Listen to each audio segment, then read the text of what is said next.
بسم اللہ الرحمن الرحیم۔ الحمدللہ جی، ہم پڑھ رہے ہیں پارہ 30 اما، اور اب ہم آغاز کرنے لگے ہیں اس کے سیکنڈ پارٹ کا، جو کہ شروع ہوتا ہے سورۃ المطففین سے۔ اس سورہ مبارکہ کے انداز بیاں اور مضامین سے صاف معلوم ہوتا ہے کہ یہ ابتدائی مکہ کے دور میں نازل ہوئی، جب اہل مکہ کے ذہن میں آخرت کا عقیدہ بٹھانے کے لیے پے در پے صورتیں نازل ہو رہی تھیں۔ تو اس صورت کا نزول اس زمانے میں ہوا جب اہل مکہ نے سڑکوں پر، بازاروں میں، مجلسوں میں مسلمانوں پر آوازیں کسنے اور اس کی توہین اور تذلیل کرنے کا ایک سلسلہ سے شروع کر لیا تھا، مگر ظلم و ستم اور مار پیٹ کا دور ابھی شروع نہیں ہوا تھا۔ بعض مفسرین نے صورت کو مدنی قرار دیا ہے، اس غلط فہمی کی وجہ سے۔ دراصل ابن عباس رضی اللہ تعالیٰ عنہ کی یہ روایت ہے کہ جب رسول اکرم صلی اللہ علیہ وآلہ وسلم مدینہ تشریف لائے تو یہاں کے لوگوں میں کم ناپنے اور تولنے کا مرض بری طرح پھیلا ہوا تھا۔ پھر اللہ سبحانہ وتعالیٰ نے ویل للمطففین نازل کی اور ناپ تول جو ہے اس کے کم کرنے والے لوگوں کو کہ وہ راس باز ہو گئے۔ نسائی ابن ماجہ کی حدیث ہے، لیکن حقیقت یہ ہے کہ صحابہ اور تابعین کا عام طریقہ یہ تھا کہ ایک آیت جس معاملے پر چسپاں ہوتی ہے اس کے متعلق وہ یوں کہا کرتے تھے کہ یہ فلاں معاملے میں نازل ہوئی ہے۔ اس لیے ابن عباس رضی اللہ تعالیٰ عنہ کی روایت سے جو کچھ ثابت ہوتا ہے وہ صرف یہ ہے کہ جب ہجرت کے بعد نبی کریم صلی اللہ علیہ وآلہ وسلم نے مدینہ کے لوگوں میں یہ بری عادت پھیلی ہوئی پائی تو اللہ تعالیٰ کے حکم سے آپ نے یہ صورت ان کو سنائی اور اس سے ان کے معاملات درست ہو گئے۔ ٹھیک ہے جی، تو آئیے آغاز کرتے ہیں سورۃ المطففین کا۔ سورۃ المطففین جو کہ مکی صورت ہے، اس کا ایک ہی رکوع ہے اور 36 آیات ہیں۔ اعوذ باللہ من الشیطان الرجیم، بسم اللہ الرحمن الرحیم۔ ویل للمطففین الذین اذا اکتالوا علی الناس یستوفون وَإِذَا كَالُوهُمْ أَوْ وَزَنُوهُمْ يُخْسِرُونَ أَلَا يَظُنُّ أُولَئِكَ أَنَّهُمْ مَبْعُوثُونَ لِيَوْمٍ عَظِيمٍ يَوْمَ يَقُومُ النَّاسُ لِرَبِّ الْعَالَمِينَ۔ آمین۔ الحمدللہ، میں پناہ میں آتی ہوں اللہ تعالیٰ کی شیطان مردود کی شرارتوں سے بچنے کے لیے۔ اللہ تعالیٰ کے نام کی برکات کے ساتھ میں شروع کرتی ہوں، جو بڑا مہربان، جو نہایت رحم فرمانے والا ہے۔ ویل کہتے ہیں ہلاکت کو، تباہی کو، اور اس کے معنی بربادی بھی ہیں، اور یہ جہنم کی ایک وادی کا نام بھی ہے۔ طف لغوی معنی جو ہے طف کے اعتبار سے حقیقت سے چیز کو کہا جاتا ہے، تو مطففین وہ ہے جو حقدار کو اس کا پورا حق نہ دے۔ ہلاکت ہے کمی کرنے والوں کے لیے، وہ لوگ کہ جب دوسروں سے ناپ کر لیتے ہیں تو پورا لیتے ہیں، اور جب خود انہیں ناپ کر یا تول کر دیتے ہیں تو کمی کر دیتے ہیں۔ کیا ان کو یہ گمان نہیں کہ وہ دوبارہ اٹھائے جانے والے ہیں ایک بڑے دن کے لیے، جس دن کے لوگ کھڑے ہوں گے تمام جہانوں کے رب کے سامنے؟ ہرگز نہیں، یقیناً گنہگاروں کے اعمال نامے سجین میں ہوں گے۔ اور تم نے کیا سمجھا کہ سجین کیا ہے؟ لکھا ہوا دفتر تباہی اور ہلاکت ہے اس دن ان جھٹلانے والوں کے لیے جو جھٹلا رہے ہیں جزا اور سزا کے دن کو۔ وَمَا يُكَذِّبُ بِهِ إِلَّا كُلُّ مُعْتَدٍ أَثِيمٍ۔ اب عام لوگ نہیں جھٹلاتے، عام مسلمان ایمان والے نہیں جھٹلاتے، بلکہ کون؟ اور نہیں جھٹلاتا اس دن کو مگر وہی کہ جو حد سے بڑھنے والا گناہگار ہے۔ جب اسے پڑھ کر سنائی جاتی ہیں ہماری آیات تو وہ کہتا ہے کہ یہ تو پہلے لوگوں کی کہانیاں ہیں۔ کَلَّا بَلْ رَانَ عَلَىٰ قُلُوبِهِمْ، نہیں بلکہ اصل صورتحال یہ ہے کہ ان کے دلوں پر زنگ آ گیا ہے ان کے اعمال کی وجہ سے۔ نہیں، یقیناً یہ لوگ اس دن اپنے رب سے اوٹ میں رکھے جائیں گے، پھر انہیں جھونک دیا جائے گا جہنم میں، یعنی اس دن رب سے پردے میں اللہ سبحانہ وتعالیٰ کا دیدار نصیب ہوگا ایمان والوں کو۔ اور یہ لوگ جو ہوں گے یعنی ناپ تول میں کمی کرنے والے، جن کے لیے بربادی ہلاکت بھی ہے، اور ساتھ میں ایک اور یہ بھی ان کو سزا ہوگی کہ اپنے رب کا دیدار نہیں کر سکیں گے۔ پھر ان سے کہا جائے گا یہ ہے وہ چیز جس کی تم تکذیب کیا کرتے تھے، نہیں، یقیناً نیکوکاروں کی کتاب یا اعمال نامے علیین میں ہوں گے۔ اور تمہیں کچھ اندازہ ہے وہ علیون کیا ہے؟ لکھا ہوا دفتر۔ وہاں موجود ہوں گے ملائکہ مقربین بھی۔ یقیناً نیکوکار نعمتوں میں ہوں گے، وہ تختوں پر بیٹھے مناظر جنت دیکھ رہے ہوں گے۔ تم دیکھو گے ان کے چہروں پر تر و تازگی کی علامت۔ انہیں پلائی جائیں گے خالص شراب جس پر مہر لگی ہوگی، اس کی مہر ہوگی مشک کی۔ اس چیز کے لیے سبقت لے جانے کی کوشش کرے سبقت لے جانے والے، اور اس کی ملونی ہوگی تسنیم کی۔ پیچھے بھی ہم پڑھ چکے ہیں کہ تسنیم ملی جو ہے شراب پلائی جائے گی، یہاں پہ پھر اس کا تذکرہ ہے۔ تو یہ ایک چشمہ ہے، اب تسنیم کے بارے میں ہے، یہ ایک چشمہ ہے جس پر جام نوش کریں گے مقربین بارگاہ میں۔ یقیناً جو مجرم تھے وہ اہل ایمان پر ہنسا کرتے تھے، اور جب یہ ان کے قریب سے گزرتے تھے تو آپس میں آنکھیں مارتے تھے، اور جب وہ آپس میں گھر والوں کی طرف لوٹتے تھے تو باتیں بناتے ہوئے لوٹتے تھے، اور جب وہ ان اہل ایمان کو دیکھتے تھے تو کہتے تھے کہ یقیناً یہ بہکے ہوئے لوگ ہیں، جبکہ انہیں نہیں بھیجا گیا تھا ان پر نگران بنا کر۔ وما ارسلوا علیہم حافظین۔ تو آج قیامت کے دن اہل ایمان کفار پر ہنس رہے ہیں، وہ تختوں پر بیٹھے ان کا حشر دیکھ رہے ہیں۔ بدلہ مل گیا نا کافروں کو اس کا جو وہ عمل کیا کرتے تھے۔ هل ثوب الکفار ما كانوا یفعلون۔ اللہ سبحانہ تعالیٰ آخر میں سوال کرتے ہیں خود ہی کہ دیکھو آج کیسا بدلہ مل گیا۔ اللہ سبحانہ تعالیٰ نے بہت واضح الفاظ میں یہاں پہ جنت اور دوزخ کا نقشہ کھینچا ہے، اور ناپ تول میں کمی کرنے والوں کے بارے میں انجام بھی بتایا ہے۔ الحمدللہ جی، سورہ مطففین آیت نمبر 36 میں ہماری تکمیل ہوتی ہے۔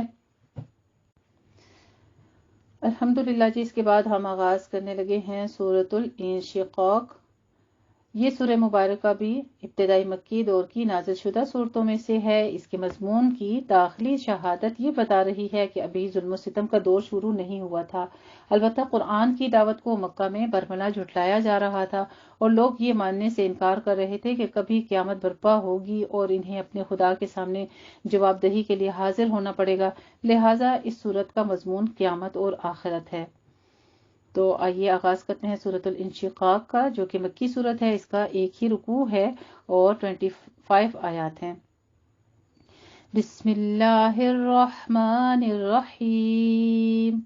اذا السماء انشقت وأذنت لربها وحقت وإذا الأرض مدت وألقت ما فيها وتخلت وَأَذِنَتْ لِرَبِّهَا وَحُقَّتْ۔ الحمدللہ، اللہ تعالیٰ کے نام کی برکات کے ساتھ میں شروع کرتی ہوں جو بڑا مہربان نہایت رحم فرمانے والا ہے۔ جب آسمان پھٹ جائے گا اور اپنے رب کے حکم کی تعمیل کرے گا اور اسے یہی زیب دیتا ہے، اور جب زمین کو پھیلا دیا جائے گا اور وہ نکال باہر کرے گی جو کچھ اس کے اندر تھا اور وہ خالی ہو جائے گی۔ زمین کے اندر کیا کچھ ہے، راز بھی ہیں، مردے بھی ہیں، اور اللہ سبحانہ تعالیٰ نے جو اس کے اندر مخلوقات بھی رکھی ہوئی ہے وہ سب بھی ہے، تو اندر سے یہ خالی ہو جائے گا، اور وہ بھی اپنے رب کے حکم کی تعمیل کرے گی اور اسے یہی زیب دیتا ہے۔ اے انسان، تو مشقت پر مشقت برداشت کرتے جا رہا ہے اپنے رب کی طرف، پھر تو اس سے ملنے والا ہے، تو جس کو دیا جائے گا اس کا نام اعمال داہنے ہاتھ میں، تو اس سے لے لیا جائے گا بہت ہی آسان حساب۔ اللہم حاسبنا حسابا یسیرا۔ اپنے لیے دعا کر لیجیے ان آیات کے اوپر۔ اے اللہ، جب تو حساب لے گا تو ہمارے اوپر حساب کتاب کو آسان کر دینا۔ وَيَنْقَلِبُ إِلَىٰ أَهْلِهِ مَسْرُورًا۔ اور وہ لوٹے گا اپنے گھر والوں کی طرف شاداں اور فرواں، خوشی خوشی سے، اور جس کو دیا جائے گا اس کا نام اعمال اس کی پیٹھ کے پیچھے سے، تو اب وہ موت کے طلب کریں گے، لیکن وہ داخل ہوگا جہنم میں۔ یقیناً دنیا میں وہ اپنے اہل و عیال میں بہت خوش و خرم تھا، اسے گمان ہو گیا تھا کہ وہ کبھی لوٹ کر نہیں آنا ہے۔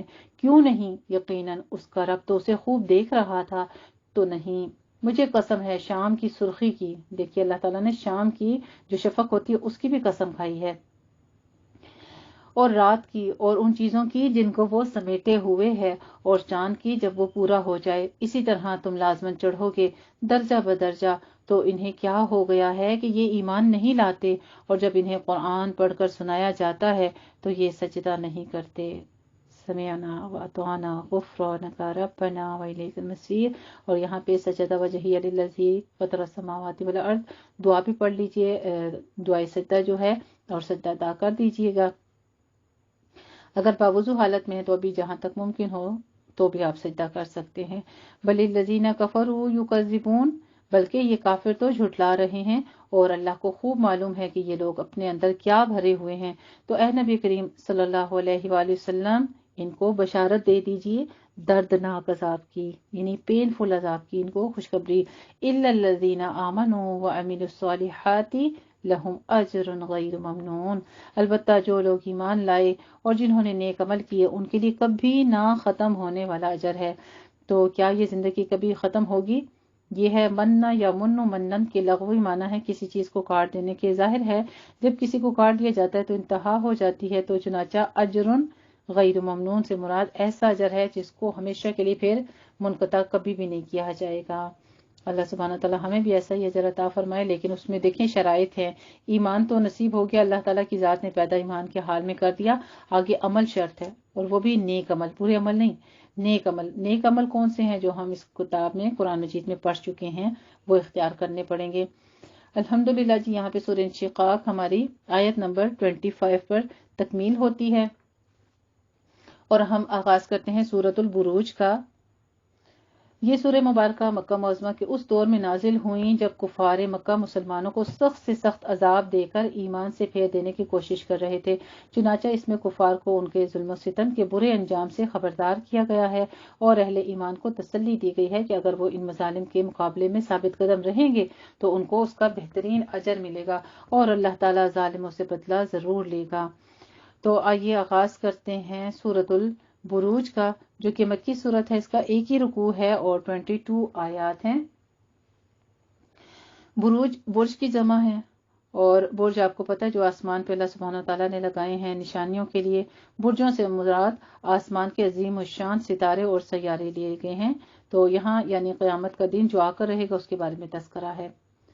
بسم اللہ الرحمن الرحیم والسماء ذات البروج واليوم الموعود وشاهد ومشهود قتل أصحاب الأخدود النار ذات الوقود إذ هم عليها قعود وهم على ما يفعلون بالمؤمنين شهود. الحمدللہ، اللہ تعالیٰ کے نام کی برکات کے ساتھ میں شروع کرتی ہوں جو بڑا مہربان، جو نہایت رحم فرمانے والا ہے. قسم ہے آسمان کی جو برجوں والا ہے، اور قسم ہے اس دن کی جس کا وعدہ کیا گیا ہے، اور قسم ہے حاضر ہونے والے کی اور جس کے پاس حاضر ہوا جائے. ہلاک ہو گئے وہ کھائیوں والے. اصحاب الاخدود کے بارے میں ذکر ہے. اس سے مراد وہ لوگ ہیں جنہوں نے خندقیں کھودیں اور اہل ایمان کو ان خندقوں میں ڈال کر جلا دیا گیا. بظاہر تو وہاں اہل ایمان ہلاک ہوئے تھے، لیکن وہ تو اپنی جان افراں کے سپرد کر کے آخرت کی نعمتوں کے اور کامیابیوں کے مستحق ٹھہرے، اور واقعتاً ہلاکت اور بربادی ان لوگوں کے حصے میں آئی جنہوں نے خندقیں کھود کر اہل ایمان کو ان میں ڈال کر جلایا تھا. تو یہ تھے جی اصحاب الاخدود. وہ جو آگ بڑی ایندھن والی تھی جبکہ وہ اس کے کناروں پر بیٹھے ہوئے تھے، اور مومنین کے ساتھ وہ جو کچھ کر رہے تھے خود اس کا نظارہ بھی کر رہے تھے. وہ اور انہیں انتقام لے رہے تھے ان سے، مگر اس لیے کہ وہ ایمان لے آئے تھے اللہ پر جو زبردست ہے اور اپنی ذات میں خود ستودہ صفات ہے. سبحان اللہ، اللہ سبحانہ تعالیٰ کے خوبصورت نام و صفات العزیز الحمید بیان کیے گئے ہیں. آگے دلیل پیش کی جاتی ہے، الذی لہ ملک السماوات والارض، وہی تو ذات ہے جس نے پیدا فرمایا آسمان کے لیے، آسمان و زمین کی بادشاہی ہے جس کے لیے، اور آسمان و زمین کی بادشاہی والا ہے. وہی اللہ ہے جو ہر چیز پر گواہ ہے خود. ان الذین فتنوا المؤمنین والمؤمنات، یقیناً جن لوگوں نے ظلم و ستم توڑا مومن مردوں اور مومن عورتوں پر بھی، اور پھر انہوں نے توبہ بھی نہیں کی، یعنی اتنی سختی کی مسلمان لوگوں پر اور پھر توبہ بھی نہیں کی، تو ان کے لیے ہوگا جہنم کا عذاب اور جلا ڈالنے والا عذاب. یقیناً وہ لوگ جو ایمان لائے اور جنہوں نے عمل کیے ان کے لیے وہ باغات ہوں گے جن کے نیچے نہریں بہتی ہوں گی. یہ ہے اصل بڑی کامیابی. الحمدللہ جی، یہ آج ہمیں ایک اور کیٹیگری پتہ چلتی ہے کامیابی پانے والوں کی، اور وہ کون ہیں؟ جو ایمان لے آئے اللہ پر، اور جنہوں نے اتنی سختیاں برداشت کی ہیں ایمان لانے کے لیے، اللہ کا ہونے کے لیے اتنی قربانیاں دیں، اپنی جسموں تک کی قربانیاں دے دیں، تو ان کے لیے باغات اور پھر نہروں والے باغات، ان کے لیے یہ کامیابی ہے، سب سے بڑی کامیابی جسے کہا گیا۔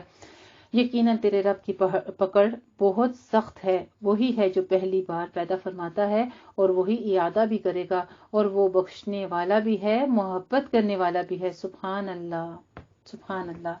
اللہ سبحانہ و تعالیٰ کی خوبصورت نام و صفات کا تذکرہ ہے کہ یبدئ بھی وہی ہے اور یعید بھی وہی ہے، الغفور بھی وہی ہے اور الودود بھی وہی ہے، ذو العرش المجید بھی وہی ہے۔ سبحان اللہ۔ عرش کا مالک ہے، بڑی شان والا ہے، وہ جو ارادہ کر لے کر گزرنے والا ہے۔ کیا آپ کے پاس لشکروں کی خبر پہنچی ہے؟ یعنی آپ صلی اللہ علیہ وسلم کو سوال کیا جا رہا ہے کہ آپ کے پاس کون سے لشکر؟ فرعون اور سمود کے لشکروں کی، لیکن یہ کافر جو ہیں یہ جھٹلانے ہی میں لگے رہیں گے، جبکہ اللہ ان کو گھیرے میں لیے ہوئے ہے، بلکہ یہ تو قرآن ہے، بل ہوا قرآن مجید فی لوح محفوظ۔ قرآن مجید میں کوئی رد و بدل کر سکتا ہے بھلا اس آیت کے بعد؟ کوئی یہ سمجھ سکتا ہے کہ میں اس کی تحریف کر سکتا ہوں؟ ایک لفظ، ایک حرف کی کوئی رد و بدل، کیونکہ یہ قرآن کیا ہے؟ یہ تو بہت عزت والا ہے، لوح محفوظ میں نقش ہے۔ لوح محفوظ کیا ہے؟ لوح کسے کہتے ہیں؟ تختی کو کہتے ہیں، اور تختی کہاں ہوتی ہے؟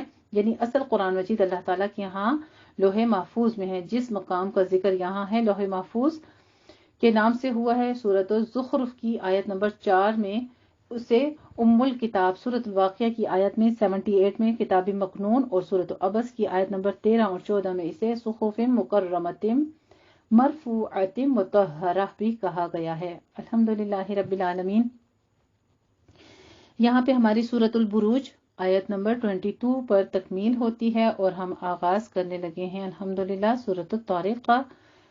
سورۃ الطارق اور اس سے پہلی والی سورت یعنی سورۃ البروج کا آپس میں جوڑے کا تعلق ہے۔ اس کے مضمون کا انداز بیان مکی دور کی ابتدائی صورتوں سے ملتا جلتا ہے، مگر یہ اس زمانے کی نازل شدہ ہے جب کفار مکہ قرآن اور محمد صلی اللہ علیہ وسلم کی دعوت کو زک دینے کے لیے ہر طرح کی چالیں چل رہے تھے۔ اس میں دو مضمونوں کا بیان ہوا ہے، ایک یہ کہ انسان کو مرنے کے بعد اللہ کے سامنے حاضر ہونا ہے، اور دوسرے یہ کہ قرآن ایک قول فیصل ہے جسے کفار کی کوئی چال اور تدبیر جو ہے وہ نقصان نہیں پہنچا سکتی۔ تو آئیے آغاز کرتے ہیں سورۃ الطارق کا، جو کہ مکی سورت ہے، اور اس کا ایک ہی رکوع ہے، 17 آیات ہیں۔ بسم اللہ الرحمن الرحیم، والسماء والطارق، وما ادراک ما الطارق، النجم الثاقب، ان كل نفس لما عليها حافظ۔ الحمدللہ، اللہ تعالیٰ کے نام کی برکات کے ساتھ میں شروع کرتی ہوں، جو بڑا مہربان، جو نہایت رحم فرمانے والا ہے۔ قسم ہے آسمان کی اور رات کو نمودار ہونے والے کی۔ طارق کہتے ہیں رات کو آنے والا، یعنی ستارے کو کہتے ہیں جو رات کو چھپ کر آنے والا ہو، اس کو کہتے ہیں رات کو نمودار ہونے والا۔ یہاں ستارے سے ہی مراد لی گئی ہے کہ آسمان کی قسم، اور رات کو آنے والے جو آسمان پر آ جاتا ہے ستارہ۔ اور کیا تم جانتے ہو کہ وہ رات کو نمودار ہونے والا کیا ہے؟ وہ ستارہ ہے چمکدار، کوئی جان ایسی نہیں ہے جس پر کوئی نگہبان نہ ہو۔ تو انسان کو غور کرنا چاہیے کہ وہ کس چیز سے پیدا کیا گیا۔ اب پیچھے نوٹس دے دیا ہے کہ ہر ایک انسان کے اوپر نگران مقرر ہیں۔ دیکھیے کتنا امپورٹنٹ نوٹس ہے، ہم نے آج تک اس قرآن میں سے یہ چیز اپنے لیے نہیں لی کہ یہ قرآن مجید میں ہمیں نوٹس دیا گیا کہ ہر کام ہم احتیاط سے کریں، اللہ کی نافرمانیاں نہ کریں، کیونکہ ہمارے اوپر نگران مقرر ہے۔ تو انسان اپنے اوپر غور کرے کہ اسے کس چیز سے پیدا کیا گیا ہے۔ وہ پیدا کیا گیا ہے اچھلتے ہوئے پانی سے، جو نکلتا ہے پیٹھ اور پسلیوں کے درمیان سے، یقیناً اسے لوٹانے پر بھی وہی قادر ہے۔ پیٹھ سے نکلتا ہے آدمی کی اور پسلیوں کے درمیان سے، اور یعنی سینے کی سلب جو ہے وہ عورت کے سینے سے پیٹھ کی طرف جو راستہ ہے اس سے، اور آدمی کی پشت سے، یقیناً وہ اسے لوٹانے پر بھی پھر قادر ہے۔ یعنی ایک قطرہ بون کا جو پیدا کر سکتا ہے وہ اسے مار بھی سکتا ہے، موت بھی دے سکتا ہے، پھر دوبارہ بھی زندہ کر سکتا ہے، وہ تو اس بات پر بھی قادر ہے۔ یوم تبلی السرائر، جس دن تمام چھپے ہوئے رازوں کی جانچ پڑتال ہوگی، تو نہیں ہوگی کسی انسان کے لیے کوئی طاقت اور نہ ہوگا اس کا کوئی مددگار۔ قسم ہے اس آسمان کی جو بارش برساتا ہے۔ آپ دیکھیں قرآن مجید میں اللہ سبحانہ وتعالیٰ نے کتنی بار تو آسمان کی قسم کھائی ہے، کیونکہ یہ آسمان بہت بڑی تخلیق ہے اللہ تعالیٰ کی۔ اگر ہم سوچیں تو اللہ تعالیٰ کی اتنی بڑی تخلیق ہے کہ ہم اس کا تصور ہی نہیں کر سکتے، کسی انسان کے اختیار میں نہیں ہے۔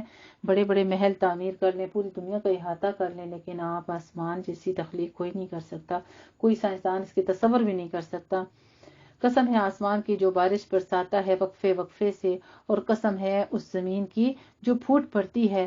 یہ قرآن قول فیصل ہے، اور یہ کوئی ہنسی مذاق نہیں ہے، یعنی کہ ہم اس کی آیتوں کو پڑھیں اور بس اگنور کرتے رہیں اور مذاق میں ٹال دیں، کچھ نہیں۔ اے نبی کریم صلی اللہ علیہ وآلہ وسلم، یہ لوگ اپنی سی چالیں چل رہے ہیں اور میں بھی اپنی چال چل رہا ہوں۔ فَمَهِّلِ الْكَافِرِينَ أَمْهِلْهُمْ رُوَيْدًا، تو آپ ان کافروں کو ذرا مہلت دے دیجئے، تھوڑی دیر انہیں ان کے حال پر چھوڑ دیجئے۔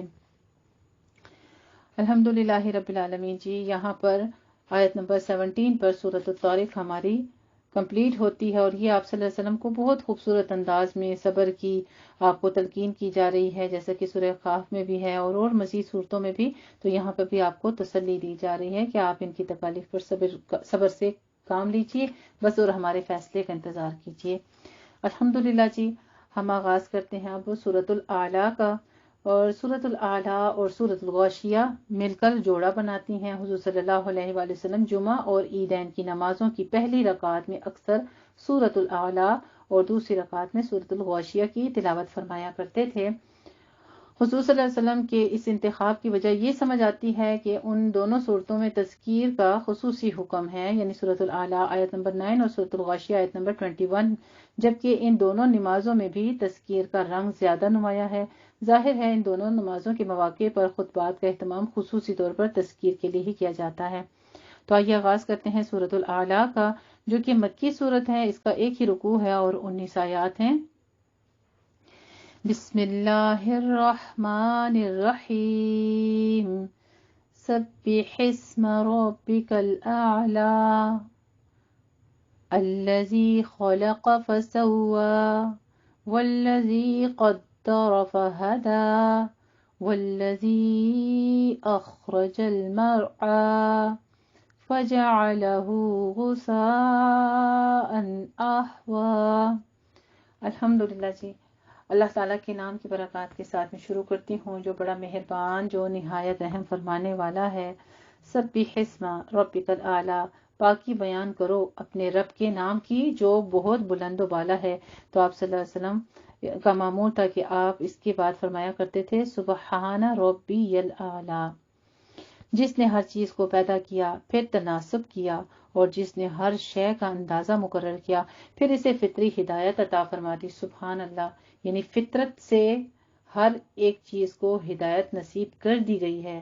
اب کوئی کس طرح سے کافر ہو جائے، کوئی مشرک ہو جائے اور کوئی انکار کر دے اور کوئی ہدایت کو ہی اپنا لے، یہ ہر کسی کے اپنے اختیار میں پھر چھوڑ دیا گیا۔ اور جس نے زمین سے چارہ نکالا، پھر اس کو کر دیا سیاہ چورا۔ اے نبی کریم صلی اللہ علیہ وآلہ وسلم، ہم آپ کو پڑھا دیں گے، پھر آپ بھولیں گے نہیں۔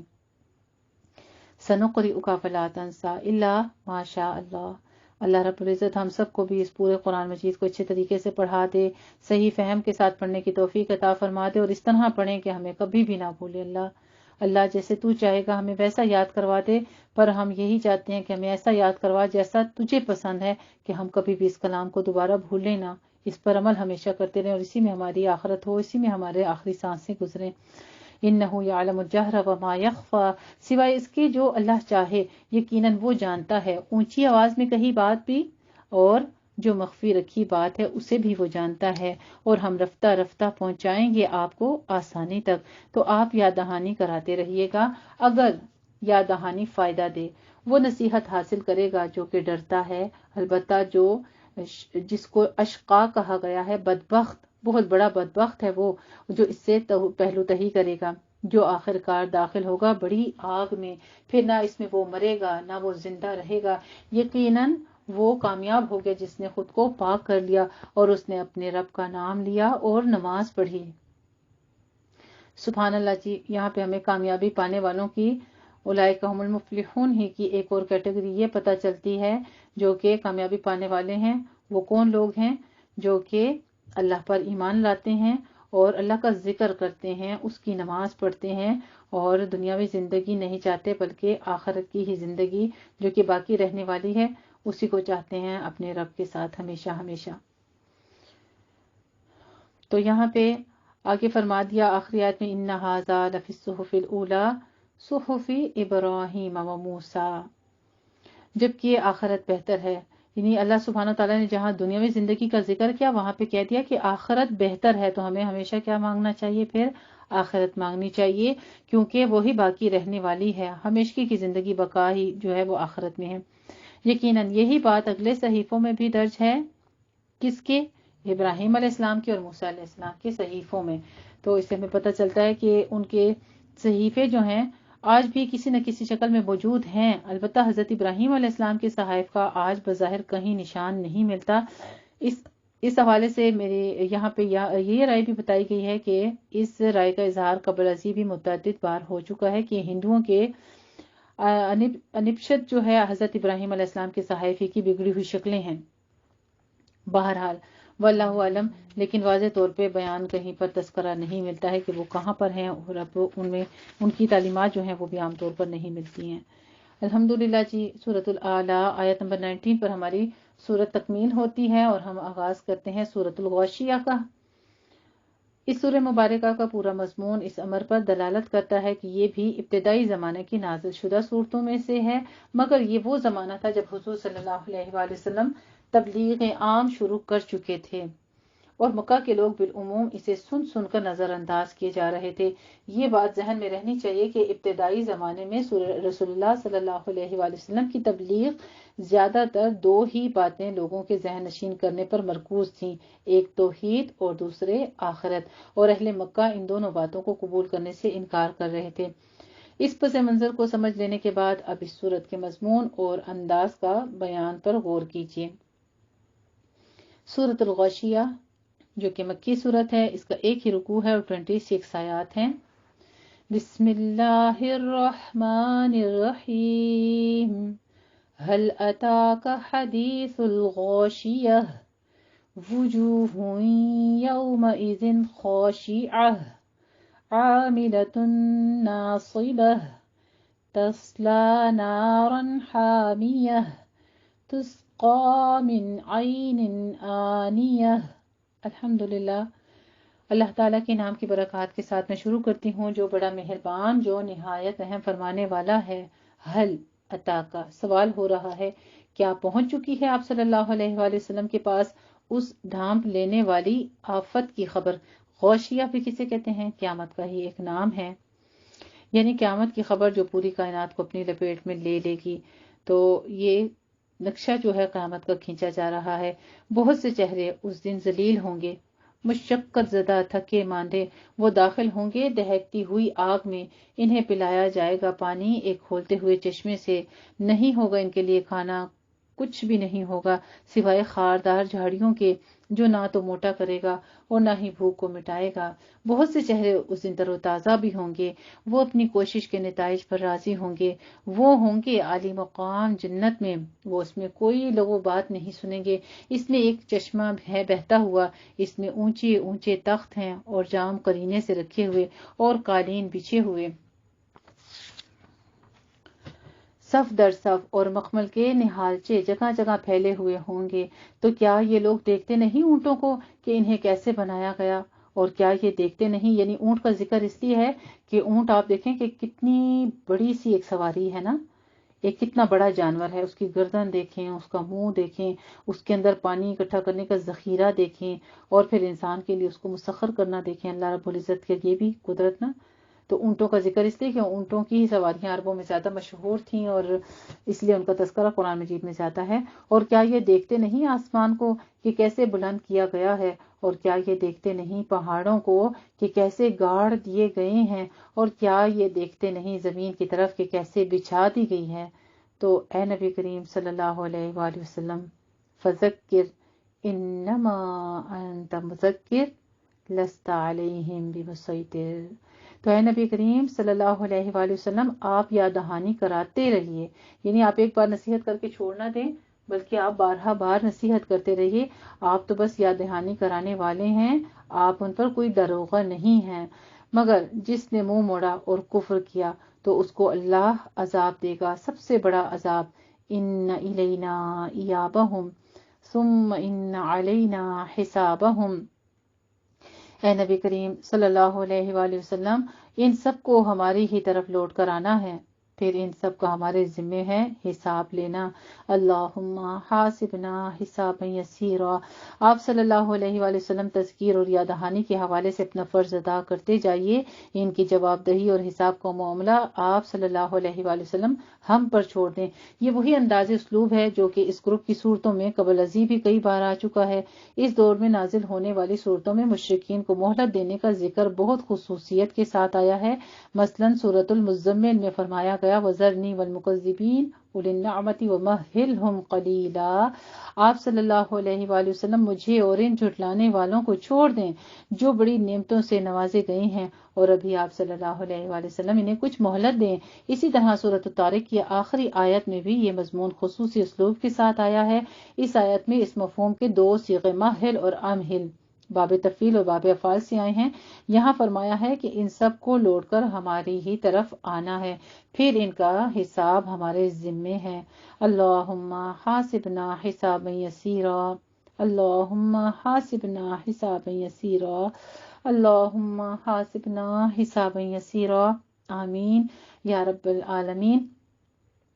الحمدللہ رب العالمین جی، سورۃ الغاشیہ اپنے بہت ہی محکم احکامات کے ساتھ آیت نمبر 26 پر تکمیل ہوتی ہے، اور اس کے ساتھ ہی ہمارا سیکنڈ پارٹ یعنی دو پارٹ جو تھے وہ ہم نے ایک ہی اس میں کیے ہیں۔ پارا ہمارا آگے نصف تک تکمیل ہو چکا ہے الحمدللہ، اور ہم ساتھ ہی کنٹینیو رکھیں گے اپنے تھرڈ سیشن کو بھی، یعنی ہم اپنے پارا ثلث کا بھی تھرڈ پارٹ جو ہے وہ اس کے ساتھ ہی کریں گے، جس میں ہم آغاز کرنے لگے ہیں سورۃ الفجر کا۔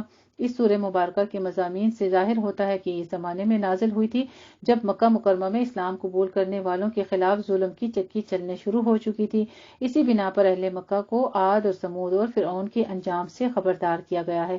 اس کا موضوع آخرت کی سزا اور جزا کا اثبات ہے، جب اہل مکہ نے اس کا انکار کیا تھا۔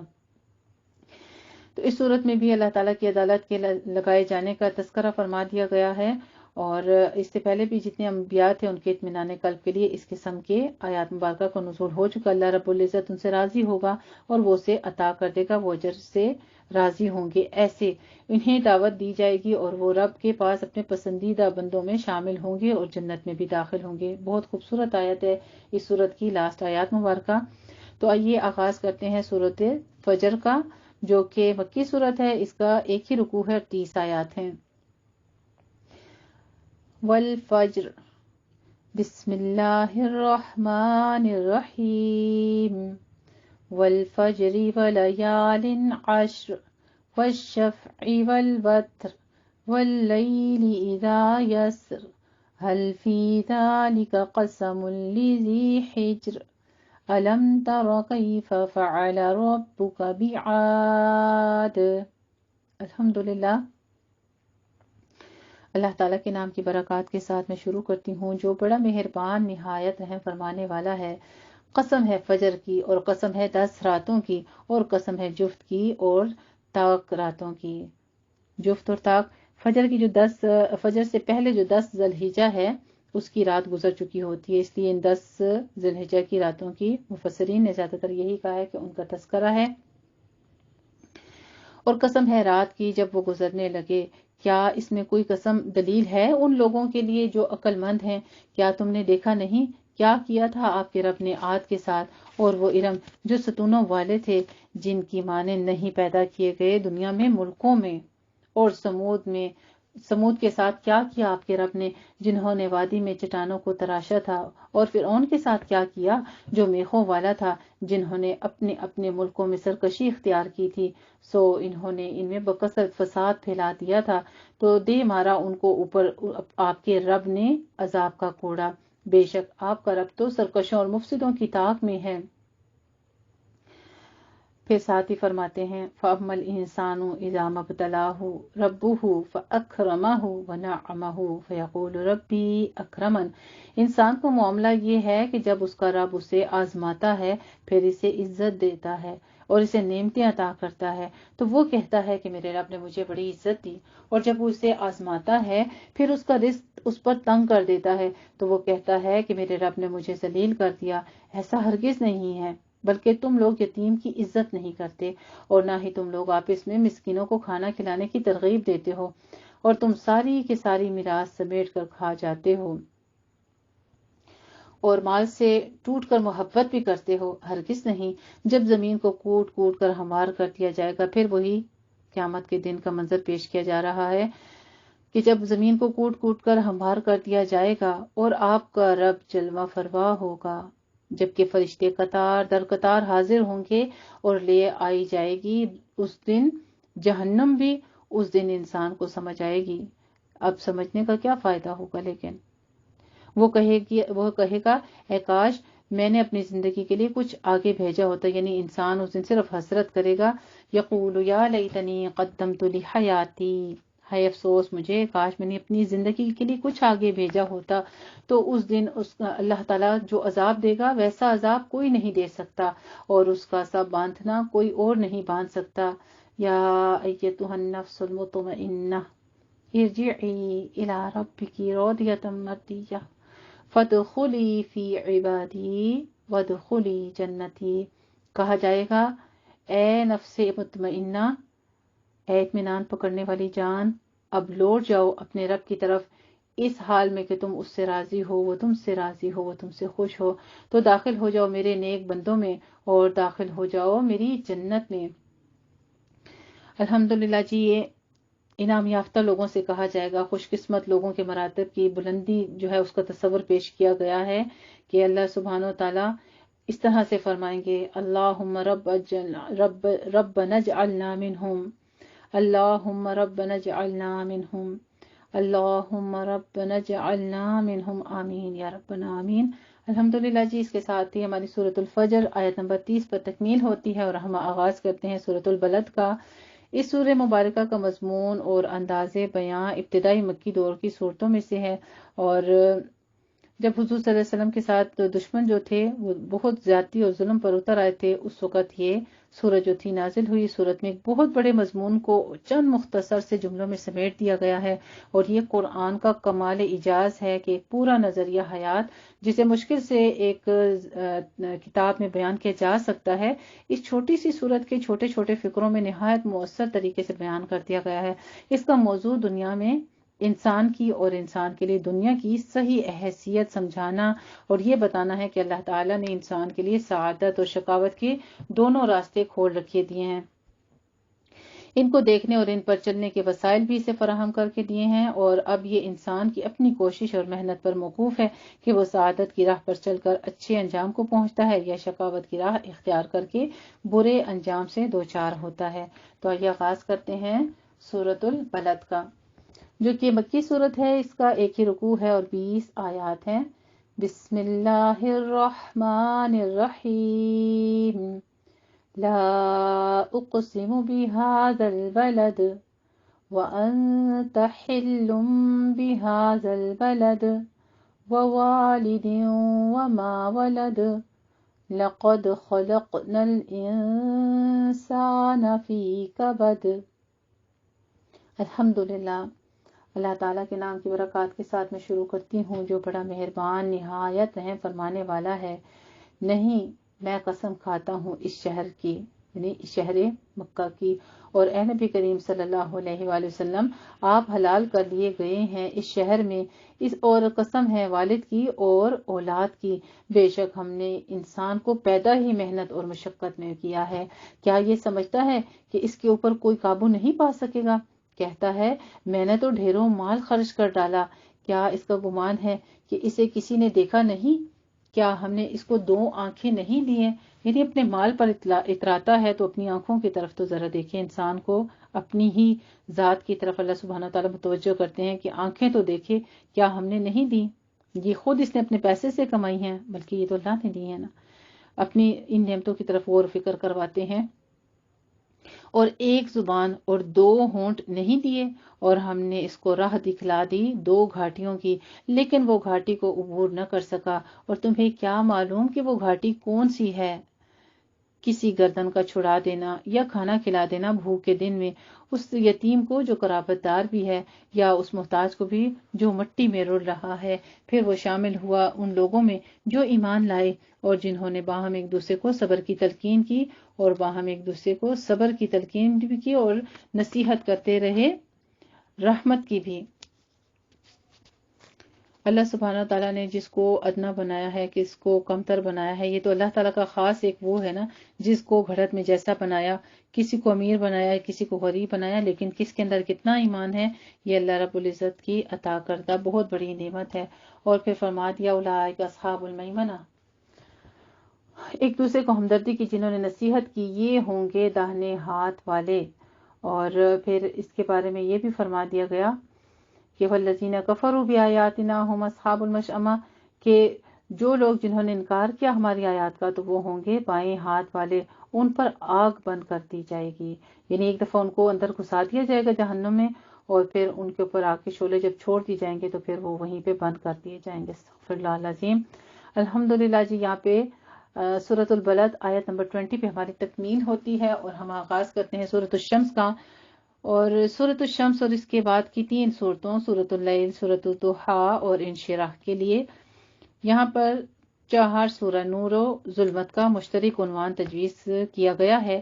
ان میں سے پہلی 3 صورتوں کا آغاز قسموں سے ہوتا ہے، اس لحاظ سے سورۃ الشمس اور لیل اور ان دونوں صورتوں کو باہم جوڑے کا تعلق ہے۔ اس کا انداز سورۃ التکویر اور انفطار سے ملتا جلتا ہے۔ یاد رہے کہ سورۃ التکویر کے آغاز میں قسموں والا حصہ زیادہ آیات ہیں، اور جواب قسم کے طور پر صرف 1 آیت ہے، جبکہ اس کی جڑواں صورت یعنی سورۃ الانفطار میں قسموں والا حصہ نسبتاً کم ہے، اور بعد کی آیات میں ان دونوں صورتوں کا مرکزی مضمون زیادہ کھل کر سامنے آیا ہے، بلکہ اسی انداز میں زیر مطالعہ جوڑے کی پہلی صورت یعنی سورۃ الشمس میں قسموں والا حصہ زیادہ یعنی 8 آیات پر مشتمل ہے۔ اس کے بعد جواب القسم جو ہے اس کے ضمن میں صرف 2 آیات پیش ہوئی ہیں۔ اس کے مقابل میں سورۃ اللیل میں قسموں کا حصہ نسبتاً کم ہے، جبکہ سورۃ الشمس سے شروع ہونے والا مضمون یہاں آ کر مزید واضح ہو گیا ہے۔ اسی طرح یہ مضمون تدریجاً آگے بڑھتا ہوا سورۃ الضحیٰ تک جا کر نقطۂ عروج کو پہنچے گا۔ تو آئیے آغاز کرتے ہیں سورۃ الشمس کا، جو کہ مکی سورت ہے اور اس کا ایک ہی رکوع ہے، 15 آیات ہیں۔ بسم اللہ الرحمن الرحیم، والشمس وضحاها والقمر إذا تلاها والنهار إذا جلاها والليل إذا يغشاها والسماء وما بناها۔ الحمدللہ، میں شروع کرتی ہوں اللہ تعالیٰ کے نام کی برکات کے ساتھ، جو بڑا مہربان، جو نہایت رحم فرمانے والا ہے۔ سورج کی قسم اور اس کی دھوپ کی قسم، اور قسم ہے چاند کی جبکہ وہ اس کے پیچھے آتا ہے، اور قسم ہے دن کی جب وہ اس سورج کو روشن کر دیتا ہے، اور قسم ہے رات کی جب وہ اس سورج کو ڈھانپ لیتی ہے، اور قسم ہے آسمان کی اور جیسا کہ اسے بنایا، اور قسم ہے زمین کی اور جیسا کہ اسے بچھایا، اور قسم ہے نفس انسانی کی اور جیسا کہ اس کو سنوارا، یعنی انسان کے نفس کو۔ اللہ سبحانہ تعالیٰ فرماتے ہیں نفس کی بھی قسم کھا رہے ہیں، اور پھر کہتے ہیں کہ جیسے اس نفس کو سنوارا، پس اس کے اندر نیکی اور بدی کا علم الہام بھی کر دیا۔ فَأَلْهَمَهَا فُجُورَهَا وَتَقْوَاهَا، اب ہمارے نفس کے اندر یہ دونوں چیزیں الہام کر دی جا چکی ہیں، یہ اللہ کی طرف سے دلیل ہے اس آیت میں۔ پھر ساتھ بتا بھی دیا گیا قَدْ أَفْلَحَ مَنْ زَكَّاهَا، وہ شخص کامیاب ہو گیا۔ ایک اور فلاح پانے والی کیٹیگری ہمیں پتہ چلتی ہے، اور وہ کون لوگ ہیں؟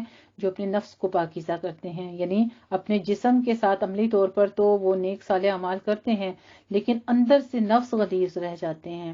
نفس کے اندر تنگی بھی ہے، نفس کا شح بھی ہے، نفس کے اندر دوسروں کے لیے حسد بھی ہے، بغض بھی ہے، کینہ بھی ہے۔ تو جو اپنے نفس کو پاک کرتا ہے وہ کامیاب ہو گیا، لیکن خراب ہو گیا نامراد ہو گیا، وہ شخص جس نے اپنے نفس کو ناپاک کیا، مٹی میں دفن ہو گیا، ناکام ہو گیا، جس نے اسے مٹی میں دفن کر دیا۔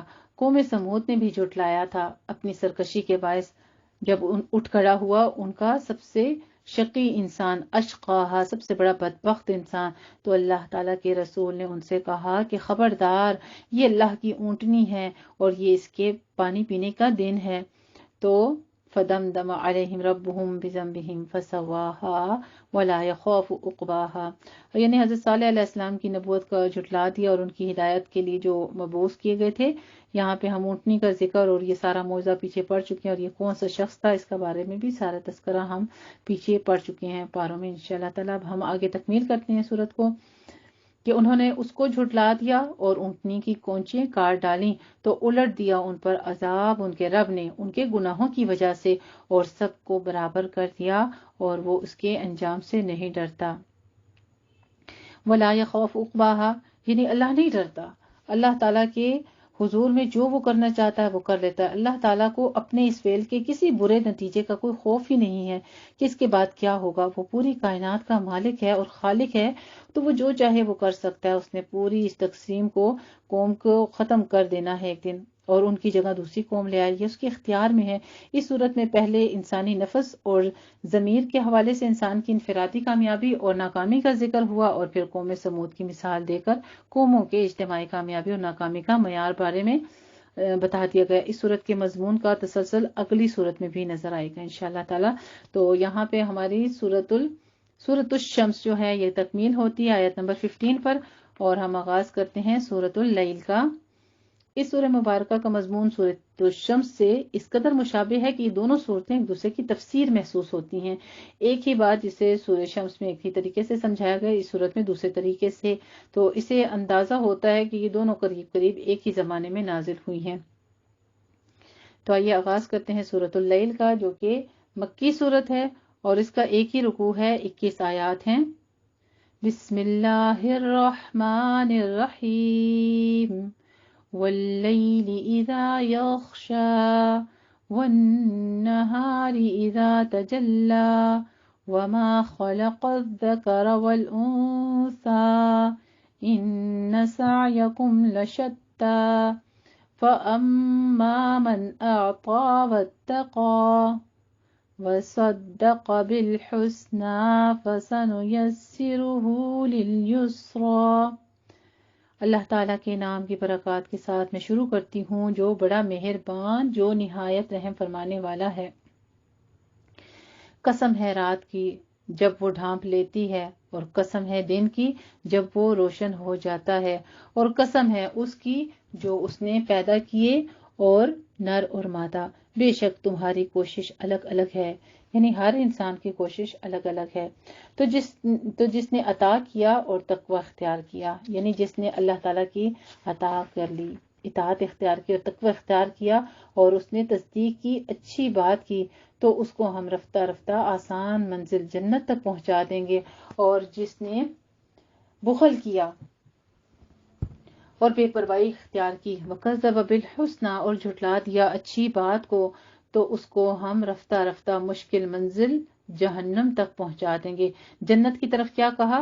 آہستہ آہستہ آسان منزل کہا، جنت کو وہاں پہنچا دیں گے، اور یہاں پہ مشکل منزل جو ہے وہ جہنم ہے، اس کے لیے ذکر ہو گیا، اور اس کا مال اس کے کچھ کام نہیں آئے گا جب وہ جہنم کے گڑھے میں گرے گا۔ ان علینا للہدی، اللہ سبحانہ تعالیٰ فرماتے ہیں، دیکھو انسانوں، یقیناً ہمارے ذمے ہے ہدایت پہنچا دینا، اور ہمارے ہی لیے ہے اختیار آخرت کا بھی اور دنیا کا بھی۔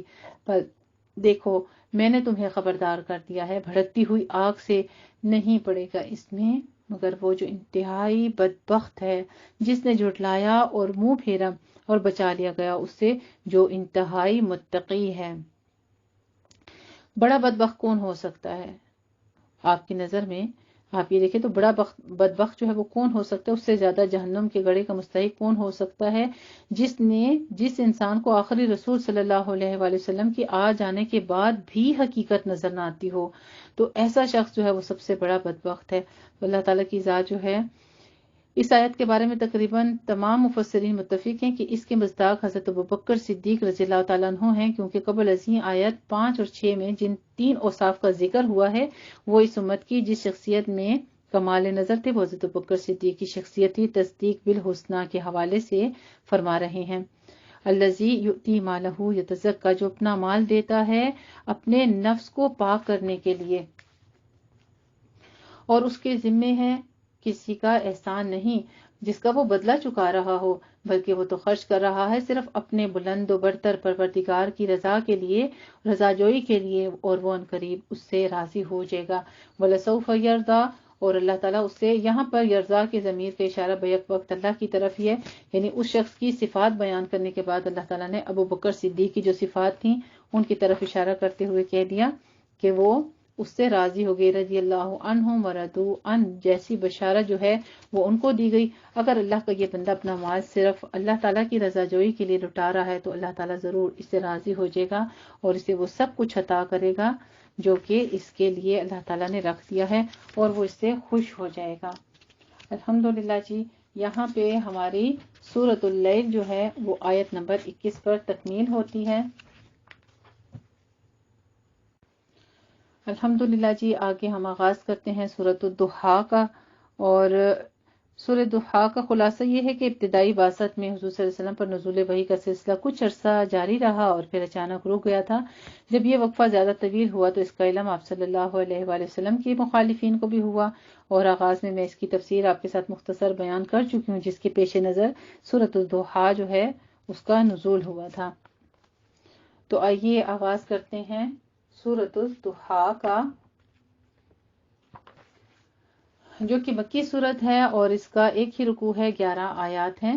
بسم اللہ الرحمن الرحیم، والضحیٰ واللیل اذا سجا، ما ودعک ربک وما قلا، وللآخرة خیر لک من الأولی، ولسوف یعطیک ربک فترضی۔ الحمدللہ، اللہ تعالیٰ کے نام کی برکات کے ساتھ میں شروع کرتی ہوں جو بڑا مہربان، جو نہایت رحم فرمانے والا ہے۔ قسم ہے دھوپ چڑھنے کے وقت کی، قسم ہے رات کی جب وہ سکون کے ساتھ چھا جائے۔ آپ صلی اللہ علیہ وآلہ وسلم کے رب نے آپ کو رخصت نہیں کیا اور نہ ہی وہ آپ سے ناراض ہوا ہے، اور یقیناً بعد کا وقت آپ کے لیے بہتر ہوگا پہلے وقت سے، اور عنقریب آپ کا رب آپ صلی اللہ علیہ وسلم کو اتنا کچھ عطا فرمائے گا کہ آپ راضی ہو جائیں گے۔ کیا اس نے نہیں پایا آپ کو یتیم؟ اب اللہ سبحانہ تعالیٰ آپ کے پیدائش کے بعد آپ کی جو تربیت کی گئی تھی، آپ کی پرورش کی گئی تھی، اس کے بارے میں کچھ احسانات جو ہیں وہ بتاتے ہیں کہ کیا آپ نے نہیں پایا، آپ کو یتیم نہیں پایا، اللہ رب العزت نے پھر آپ کو پناہ دی اور آپ کو تلاش حق میں سرگرداں پایا تو ہدایت دے دی، دوسرا احسان، اور اس نے آپ کو تنگ دست پایا تو غنی کر دیا، تیسرا احسان، اور پھر تو آپ صلی اللہ علیہ وسلم کسی یتیم پر سختی نہ کریں۔ بس اب یہاں پہ آپ کو کیا حکم ہے کہ آپ چونکہ خود یتیم تھے، آپ کی کفالت کے لیے اللہ رب العزت نے اتنے خوبصورت اقدامات کیے، تو آپ صلی اللہ علیہ وسلم دوسروں پر بھی سختی نہ کریں۔ حالانکہ آپ کرتے تو نہیں تھے، لیکن یہ خاص کلام آپ سے اور عام جو ہے وہ تو تمام امہ کے ساتھ ہے، تو اس لیے یتیم پر سختی سے منع فرمایا گیا ہے، اور کسی سائل کو بھی نہ جھڑکیے۔ وَأَمَّا بِنِعْمَتِ رَبِّكَ فَحَدِّثْ، اور اپنے رب کی نعمت کا بیان کیجئے۔ یہ ہدایت جو آپ صلی اللہ علیہ وسلم کو عطا ہوئی ہے، یہ آپ صلی اللہ علیہ وسلم کے رب کی بہت بڑی نعمت ہے۔ اللہ تعالیٰ کی اس نعمت پر شکر کا تقاضا ہے کہ آپ اس نعمت کا چرچا کریں اور اسے زیادہ سے زیادہ لوگوں تک پھیلائیے۔ اس حکم میں ہمارے لیے بہت بڑا سبق ہے۔ ہدایت کی نعمت کو اگر انسان اپنی ذات تک محدود کر کے بیٹھ رہے تو اس کا یہ طرز عمل بخل کے مترادف ہوگا۔ لہٰذا جس کسی کو اللہ تعالیٰ نے ہدایت کی دولت سے نوازا ہے، اسے چاہیے کہ اس خیر کے کام کو عام کرے اور اسے زیادہ سے زیادہ لوگوں تک پہنچانے کی کوشش کرے۔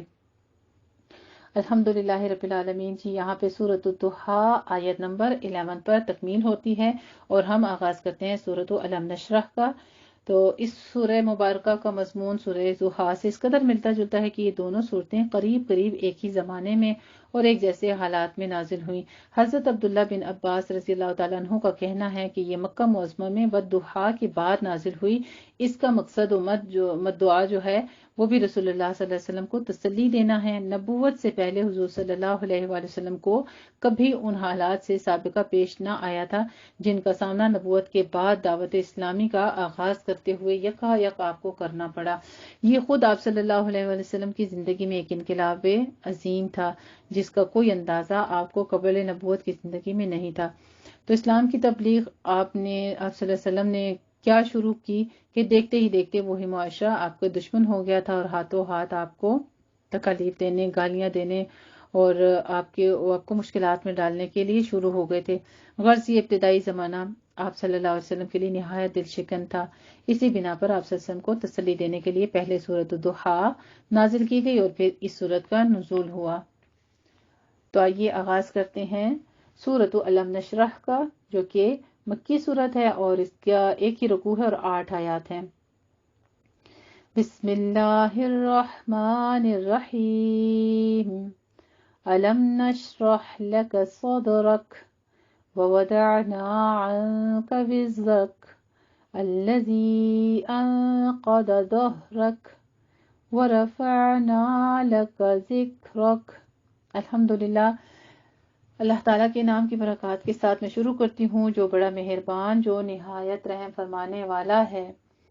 کیا ہم نے آپ کے لیے آپ کے سینے کو کھول نہیں دیا اور ہم نے اتار نہیں دیا آپ سے آپ کا بوجھ؟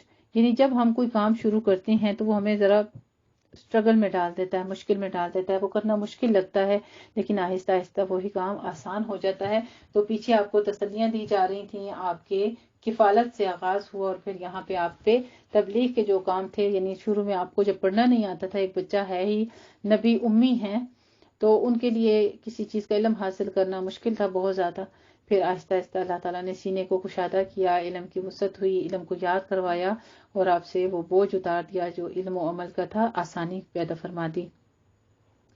جو آپ کی کمر کو توڑے جا رہا تھا اور ہم نے آپ کے ذکر کو بلند کر دیا، تو یقیناً مشکل ہی کے ساتھ آسانی ہے، یقیناً مشکل ہی کے ساتھ آسانی ہے۔ پھر جب آپ صلی اللہ علیہ وسلم فرائض نبوت سے فارغ ہو جائیے تو اسی کام میں لگ جائیے اور وَإِلَىٰ رَبِّكَ فَارْغَب، اور اپنے رب کی طرف راغب ہو جائیے۔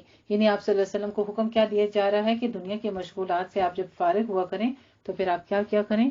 اپنے رب کی طرف۔ ہمارے لیے بھی یہی حکم ہے، جب دیکھا کریں وقت ملا ہے تو نماز، اذکار، نوافل کا اہتمام کر لیا کریں۔ الحمدللہ جی، یہاں پہ سورہ الم نشرح ہماری تکمیل ہوتی ہے آیت نمبر 8 پر، اور اب ہم آغاز کرنے والے ہیں سورۃ التین کا۔ اس میں انسانی زندگی کے نفسیاتی اور فلسفیانہ پہلو سے متعلق اہم حقائق بیان ہوئے ہیں۔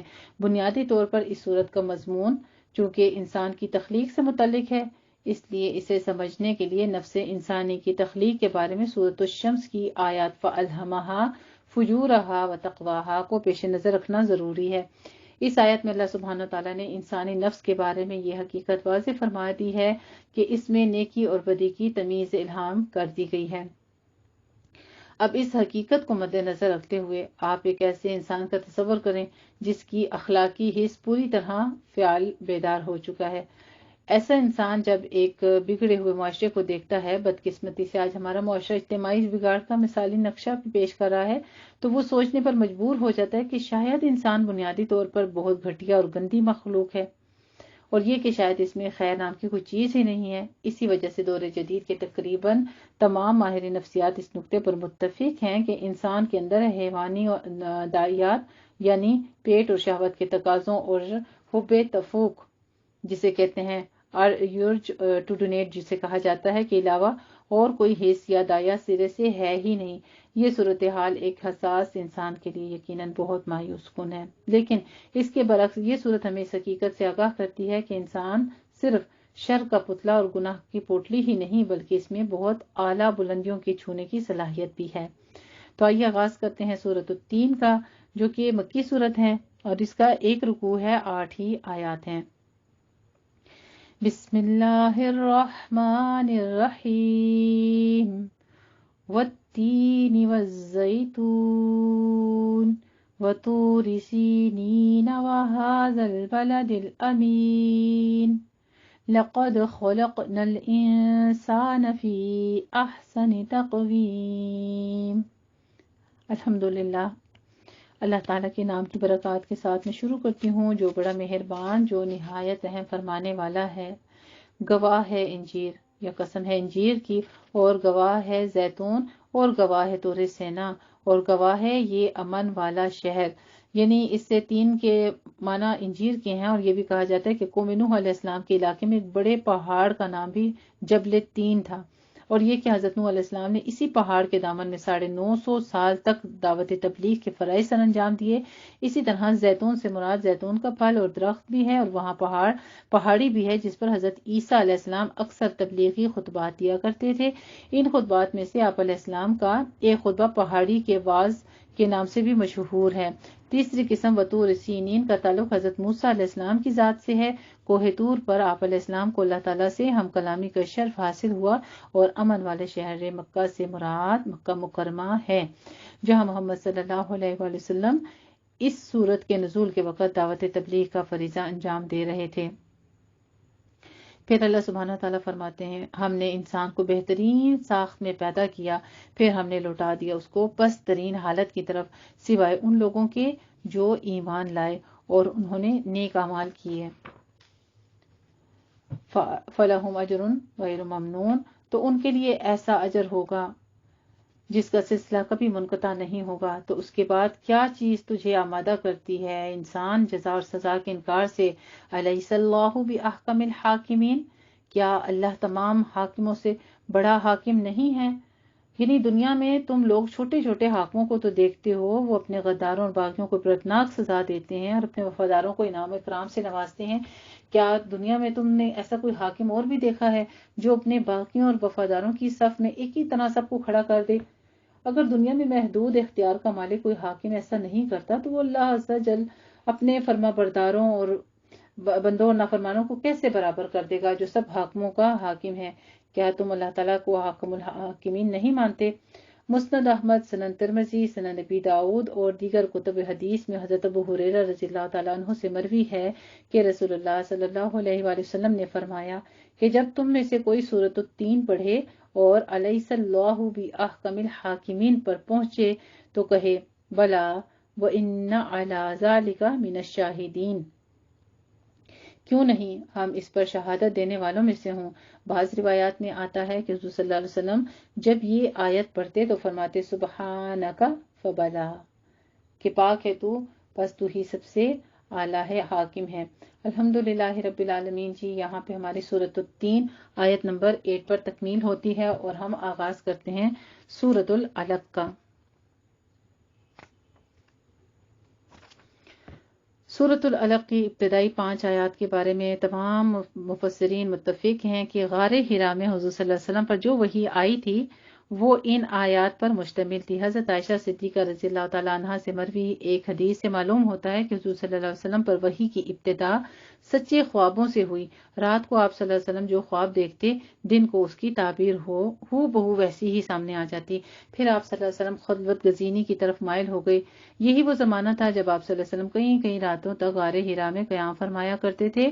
آپ صلی اللہ علیہ وسلم کے بارے میں امی عائشہ رضی اللہ عنہا فرماتی ہیں فَيَتَحَنَّسُ فِيهِ، یعنی غار حرا میں آپ صلی اللہ علیہ وسلم عبادت کیا کرتے تھے۔ غار حرا کی خلوت میں جب آپ عبادت کی یہ نوعیت آ گئی تھی کہ آپ، حدیث کا اجماع بھی ہے اس بارے میں کہ آپ کا وقت زیادہ تر غور و فکر اور سوچ بچار میں گزرتے تھے۔ اسی زمانے میں غار حرا میں مصروف ذکر تھے کہ حضرت جبرائیل علیہ السلام آئے اور انہوں نے اقرأ کہا، یعنی پڑھیے، اور اسی طرح سے آپ صلی اللہ علیہ وسلم نے فرمایا ما انا بقاری، میں تو پڑھا لکھا نہیں ہوں۔ پھر آپ کو جبرائیل امین نے اپنے گلے کے ساتھ لگایا، سینے سے لگا کے جھنجھوڑا اور پھر کہا اقرأ، آپ نے پھر فرمایا ما انا بقاری، میں تو پڑھا لکھا نہیں ہوں۔ بہرحال یہ تیسری مرتبہ جب یہ عمل ہوا، آپ کو بھیجا، حضرت ابراہیم علیہ السلام نے اپنے ساتھ زور سے لگا کے تو کہا اقرأ بسم ربک الذی خلق الی آخر تک، تو مذکورہ آیات آپ کی زبان مبارک پر جاری ہو گئے۔ تو یہ تھا اس آیت مبارکہ کا جو شروع کی تھی سورہ علق کا شان نزول۔ آئیے آغاز کرتے ہیں سورۃ العلق کا، جو کہ مکی سورت ہے اور اس کا ایک ہی رکوع ہے، 19 آیات ہیں۔ بسم اللہ الرحمن الرحیم، اقرأ بسم ربک الذی خلق، خلق الانسان من علق، اقرأ وربک الاکرم، الذی علم بالقلم، علم الانسان ما لم يعلم۔ اللہ تعالیٰ کے نام کی برکات کے ساتھ میں شروع کرتی ہوں۔ الحمدللہ، جو بہت مہربان ہے، جو نہایت رحم فرمانے والا ہے۔ اقرا، پڑھیے، آپ پڑھیے اپنے اس رب کے نام سے جس نے پیدا کیا، انسان کو پیدا کیا ہے اس جوں کی طرح کی چیز سے جو رحم مادر میں چمٹ گئی تھی۔ پڑھیے، اور آپ کا رب بہت کریم ہے جس نے تعلیم دی ہے قلم کے ساتھ۔ تو قرآن مجید ہمیں کس چیز کا ثبوت دیتا ہے کہ انسان کے علم کا آغاز کیسے ہوا؟ قلم کا۔ تو یہ سنت ہے اللہ کی، اللہ نے علم کا آغاز قلم سے کیا۔ ہمیں بھی کیا کرنا چاہیے؟ اپنے علم کو حاصل پڑھتے پڑھاتے وقت قلم کا استعمال لازم کرنا چاہیے، تو ہی ہم مناسب طریقے سے علم کو سیکھ سکتے ہیں۔ اور انسان کو وہ کچھ سکھایا جو وہ نہیں جانتا تھا، کوئی نہیں۔ انسان سرکشی پر آمادہ ہو ہی جاتا ہے اسی بنا پر کہ وہ اپنے آپ کو مستغنا دیکھتا ہے، یعنی لاپرواہ دیکھتا ہے۔ یقیناً تجھے اپنے رب کی طرف لوٹ کر جانا ہے۔ کیا تم نے دیکھا اس شخص کو جو روکتا ہے ہمارے ایک بندے کو جب وہ نماز پڑھتا ہے؟ یعنی ابو جہل کی طرف اشارہ ہے کہ آپ صلی اللہ علیہ وسلم کو نماز پڑھنے سے وہ روکا کرتا تھا۔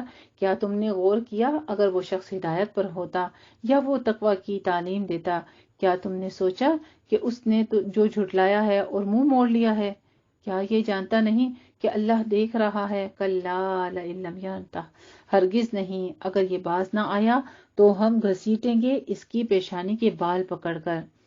وہ پیشانی جو خطا کار ہے، جھوٹی ہے، تو وہ بلا لے اپنی مجلس کو، مجلس کے لوگوں کو۔ فَلْيَدْعُ نَادِيَهُ سَنَدْعُ الزَّبَانِيَةَ، ہم بھی بلا لیں گے جہنم کے فرشتوں کو، یعنی ہم اپنی مجلس کو۔ تو اللہ کی مجلس کیا ہے؟ اللہ کے فرشتے ہیں۔ اللہ سبحانہ وتعالیٰ ان کو چیلنج کر رہے ہیں کہ ہم اپنی مجلس کو بلا لیں گے، کوئی بات نہیں۔ اے نبی کریم صلی اللہ علیہ وآلہ وسلم، آپ اس کی بات نہ مانیے، بس کلا لا تطیعہ واسجد واقترب، آپ سجدہ کیجئے اور اللہ سے اور قریب ہو جائیے۔ تو یہاں سے ہمیں یہ بھی پتہ چلتا ہے کہ سجدہ جو ہے وہ اللہ تعالیٰ کے قرب کا ذریعہ ہے۔ سبحان اللہ، یہاں پہ آیت سجدہ ہے، تلاوت سجدہ، جب آپ تلاوت کریں گے اس آیت کو تو سجدہ ادا کر دیجیے گا۔ الحمدللہ جی، اس کے ساتھ ہی ہماری سورت جو ہے یہاں پہ سورۃ العلق آیت نمبر 19 پر تکمیل ہوتی ہے، اور ہم آغاز کرتے ہیں سورۃ القدر کا۔ سورۃ القدر اس سورہ مبارکہ کے مکی یا مدنی ہونے میں اختلاف ہے۔ ابو حیان نے البحر المحیط میں دعویٰ کیا ہے کہ اکثر اہل علم کے نزدیک یہ مدنی ہے، اور علی بن حمد الواحدی اپنی تفسیر میں کہتے ہیں کہ یہ پہلی سورت ہے جو مدینہ میں نازل ہوئی، بخلاف اس کے کہ الماوردی کہتے ہیں کہ اکثر اہل علم کے نزدیک یہ مکی ہے۔ بہرحال امام سیوطی نے اتقان میں لکھا ہے، ابن مردویہ نے ابن عباس میں، ابن زبیر اور حضرت عائشہ صدیقہ رضی اللہ تعالیٰ عنہم سے یہ قول نقل ہے کہ یہ سورت مکہ میں نازل ہوئی تھی۔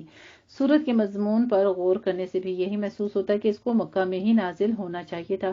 اس کا موضوع لوگوں کو قرآن کی قدر و قیمت کا اہمیت سے آگاہ کرنا ہے۔ قرآن مجید کی ترتیب میں اسے سورہ الگ کے بعد رکھنے سے خود یہ ظاہر ہوتا ہے کہ جس کتاب پاک کے نزول کا آغاز سورہ الگ کی ابتدائی 5 آیات سے ہوا تھا، اس کے متعلق اس صورت میں لوگوں کو بتایا گیا ہے کہ وہ کس قدر ساز رات میں نازل ہوئی تھی، یعنی وہ تقدیروں والی آیات جو ہیں۔ یہ تقدیر کس کے بارے میں ذکر ہے؟ جو کہ لیلۃ القدر ہے۔ کیسی جلیل القدر کتاب ہے اور اس کا نزول کیا معنی رکھتا ہے؟ الحمدللہ جی، آغاز کرتے ہیں سورۃ القدر کا، جو کہ مکی سورت ہے۔ اس کا ایک رکوع ہے، 5 ہی آیات ہیں۔ بسم اللہ الرحمن الرحیم، انا انزلناہ فی لیلۃ القدر وما ادراک ما لیلۃ القدر، لیلۃ القدر خیر من الف شہر، تنزل الملائكة والروح فيها بإذن ربهم من كل أمر سلام هي حتى مطلع الفجر۔ الحمدللہ، اللہ تعالیٰ کے نام کی برکات کے ساتھ میں شروع کرتی ہوں، جو بڑا مہربان، جو نہایت رحم فرمانے والا ہے۔ بے شک ہم نے اتارا ہے اس قرآن کو لیلۃ القدر میں، اور تم کیا جانتے ہو کہ لیلۃ القدر کیا ہے؟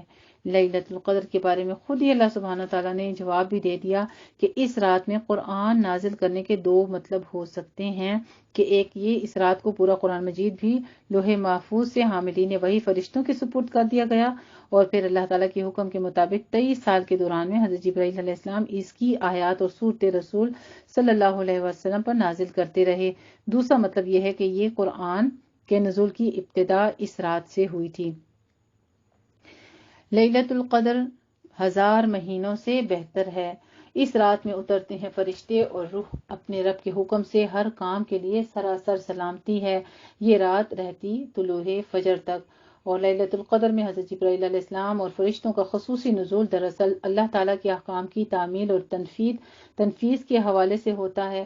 سورۃ الدخان میں لیلۃ القدر یا لیلہ مبارکہ کے بارے میں ایک خصوصی بات یہ بتائی گئی ہے، فیہا یفرق کل امر حکیم، کہ اس رات میں تمام پرحکمت امور کے فیصلے صادر کر دیے جاتے ہیں۔ مختصراً یہ کہ لیلۃ القدر اللہ تعالیٰ کی تکوینی سلطنت سے متعلق فیصلوں کے لیے سالانہ بجٹ سیشن کا درجہ رکھتی ہے۔ اس رات میں اگلے سال کے تمام اہم امور کے فیصلے کر کے تعمیل اور تنفیذ کی غرض سے فرشتوں کے حوالے کر دیے جاتے ہیں۔ چنانچہ فرشتے حضرت جبرائیل علیہ السلام کی قیادت میں ان احکامات پر عمل درآمد کے لیے پوری زمین میں پھیل جاتے ہیں۔ نظام کائنات سے متعلق اللہ تعالیٰ کی اس تدابیر امر کا ذکر سورۃ السجدہ کی اس آیت میں بھی آیا ہے، یدبر الامر من السماء الى الارض ثم يعرج الیہ، آیت نمبر 5 میں۔ وہ تدبیر کرتا ہے اپنے امر کی اس آسمان زمین کی طرف، پھر وہ امر چڑھتا ہے اس کی طرف۔ گویا اللہ تعالیٰ کے احکامات کی تعمیل کے بعد متعلقہ فرشتے تکمیلی رپورٹیں بھی بھیجتے ہیں۔ الحمدللہ رب العالمین۔ اس سلامتی کے بہت سارے پہلو ہیں جو کہ آخر پر تکمیل ہوئی صورت کی، سلام ہی حتی مطلع الفجر۔ مثلاً اس رات میں لوگوں کی دعائیں قبول ہوتی ہیں اور عبادت کا ثواب کئی گنا بڑھ جاتا ہے، اور حدیث مبارکہ سے ثابت ہے کہ رمضان مبارک کے آخری عشرے میں طاق راتوں میں سے کوئی ایک رات ہے جسے لیلۃ القدر کہا جاتا ہے۔ اللہ سبحانہ تعالیٰ اس مبارک مہینے میں ہمارے نصیب میں بھی کرے۔ ابھی بھی 2 دن باقی ہیں، ہو سکتا ہے کہ آخری رات تک جو 29 رات ہے وہی لیلۃ القدر ہو۔ اللہ ہمارے نصیبوں میں کرے، آمین یا ربنا آمین، اور اس کی تمام فضل و رحمتیں لوٹنی بھی ہمارے نصیبوں میں کرے۔ الحمدللہ رب العالمین۔ جی سورہ قدر آیت نمبر 5 کے ساتھ ہی ہمارا پارہ 30 اما پارہ یہاں پہ تکمیل ہوتا ہے، ثلث یعنی تیسرا پارٹ اس کا تکمیل ہوتا ہے۔ جزاکم اللہ احسن الجزا۔